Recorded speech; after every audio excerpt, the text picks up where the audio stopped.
Good morning, very good morning. ভদুগুলোকে এখানে রেখে দিয়েছি, ভদু আর ভদুর বউকে। এই ভদু নামটা বললে আমার বুনু বলে যে কেন কে ভদু বলিস, এই ভদুর মতো দেখতে, তাই জন্যই ভদু বলি। তো চলো এদেরকে পেছনটা সেলাই করতে হবে। কত বড় হয়, যখন ধুই আস্তে আস্তে ছোট হয়ে যায়। এগুলোকে যখন কিনে নিয়ে এসেছি অনেকটা বড় বড় ছিল, যতবার ধুয়েছি কিনা ছোট ছোট হয়েছে, 3-4 বারের বেশি ধোয়া হয়ে গেছে। তো তাই জন্য ছোট হতে হতে এইটুকুতে এসে, মানে এটা কিন্তু আমার সমান সমান ছিল, কেউ বলবে এখন আমার কোমর সমান সমানও হবে না। তো যাই হোক, গুড মর্নিং সবাইকে। এখন যাচ্ছি আমি নিচে, আর এই বোতলগুলো নিচে নিয়ে যাচ্ছি। এখন আমি গাছগুলোতে জল দিয়ে দিচ্ছি, কারণ কি অ্যালোভেরা গাছগুলো নয়তো পুরো লাল লাল হয়ে যায় রোদে, প্রচণ্ড যেহেতু রোদ। তো এখানে সুন্দর করে জল দিয়ে তারপর আমি কি করলাম, একটু আম খেয়ে নিচ্ছি, কারণ কি আমার সকাল সকালই আম খেতে খুব মন চাইছিল। তো একটুখানি আম খেয়ে নিই আমি এখন। আম্মামের এদিকে রান্না বান্না, ডাল হচ্ছে, আলু ভাজা হচ্ছে, আর এখানে দেখো বাটা মাছ, মোস্ট ফেভারিট মাছ বাটা মাছ। পটল রান্না করবে, তাই একটু পটলগুলো ছোলাছুলি করছি আমি এখানে। মায়ের একটু হেল্প করি।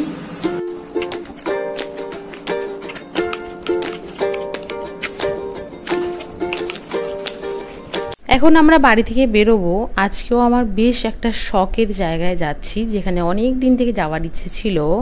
আর এখানে আমি সুন্দর করে রেডি হয়ে গেছি, বেরোচ্ছি আমি স্কুটিতে আর মাম্মি পাপা বাইকে। তো আজকে প্রায় 75 কিলোমিটার মতো ধরো স্কুটি চালানো হবে। আর আমি যাচ্ছি আমাদের নবদ্বীপ থেকে একটু দূরে শান্তিপুরে। আর বলতে বলতে এখন শান্তিপুর চলে এসেছি, গাড়ি রেখে দিয়েছি। এসেছি আমি তাঁত কাপড় হাট। এইখানে আসার আমার খুবই ইচ্ছে ছিল। আর এখানে দেখতে পাচ্ছ লটে লটে কাপড়। আমি পাপাকে বলেছিলাম এইবার শান্তিপুরে কিন্তু আমাকে নিয়ে যেতেই হবে, কারণ কি আমিও দেখতে চাই যে শান্তিপুরের শাড়ি এত বিখ্যাত আজকাল, অনলাইন অফলাইন সব জায়গায় এই শান্তিপুরের শাড়ি কিন্তু পার্সেল হয়, সেটা মিশো, ফ্লিপকার্ট, যেখানেই বলো না কেন। এখানে এসেছিলাম কিছু শাড়ি কালেকশন নিতে। এই যে দেখতে পাচ্ছ শাড়ি আমি নিয়েছি। দেন আমরা একটুখানি রাস্তা দাঁড়িয়ে খাওয়া দাওয়া করলাম। আর খাওয়া দাওয়ার মতো সেরকম কিছু পাচ্ছিলাম না। আজকে যেহেতু একটু নিরামিষ খাওয়ার ব্যাপার ছিল, তো মিষ্টির দোকানে আমাদের খেতে হলো। আর তারপর এখন আমি ফিরছি বাড়িতে। মানে সেরকম কিছু ক্লিপ আমি শান্তিপুরে গিয়ে তোমাদের সঙ্গে শেয়ার করলাম না, কারণ কি মানুষ এতটাই অবাক চোখে দেখছিল, ভাবছিল যে রিপোর্টার এসছে এমন কিছু। তো যাই হোক, এখন আমি বাড়িতে এসে সন্ধেবেলা তোমাদের সঙ্গে ক্লিপটা শেয়ার করছি। সেটা হচ্ছে পনির রোল। পনির রোল বানাবো আজকে, বাড়ির লোকজনকেও খাওয়ানো উচিত, কারণ কি এইটা আমি মাঝে মাঝে টিফিন হিসেবে আমি কিন্তু স্কুলের লাঞ্চে নিয়ে যাই। তো সবসময় ভিডিওতে দেখাই বা হচ্ছে বাড়িতে বলি, কিন্তু আমি ভাবলাম চলো আজকে স্ন্যাক্সে আজকে আমি পনির রোলটাই বানাই।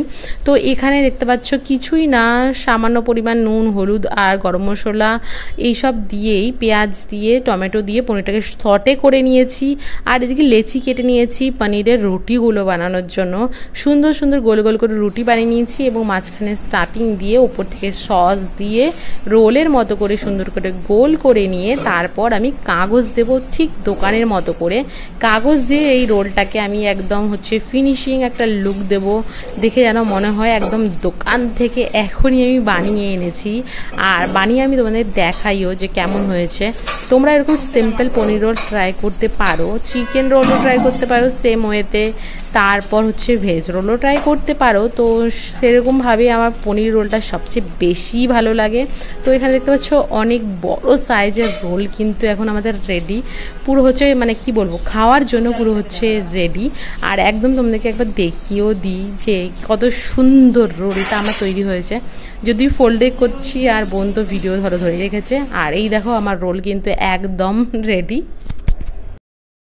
Roll roll roll roll roll দোকানদার নিয়ে এসছে রোল। এই যে দেখেছো, বসে বসে সারাদিন পড়াশোনা আর তার সঙ্গে রোল ফ্রি। বল কেমন লাগছে রোল খেয়ে?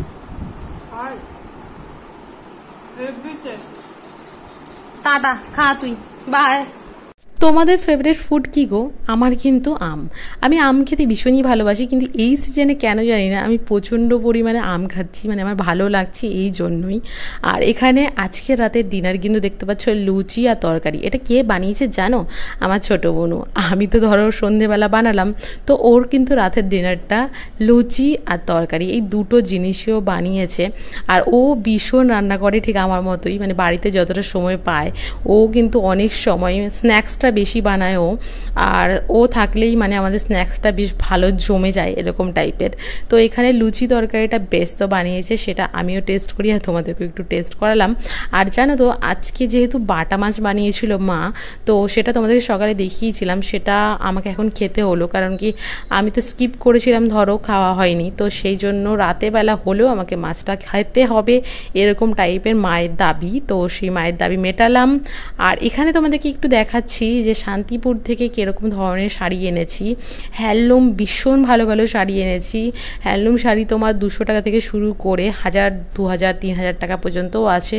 সেরকম কোয়ালিটি আর কাপড়ের ব্যাপারও রয়েছে। শান্তিপুরের ফুলিয়া শাড়ি, হেন তেন অনেক রকম শাড়ি। তো যাই হোক, অনেকগুলো শাড়ি নিয়েই বাড়িতে ফিরলাম। ভিডিওর কোনো একটা পার্ট যদি ভালো লেগে থাকে তাহলে লাইক, কমেন্ট আর সাবস্ক্রাইব তো বানতা হ্যাঁ। সবাই ভালো থেকো, সুস্থ থেকে, হ্যাপি থেকো। যতদিন ধরে আমার পাশে, আমার স্মাইল বক্সের পাশে তোমরা আছো, তার জন্য অনেক অনেক ভালোবাসা রইল তোমাদের জন্য।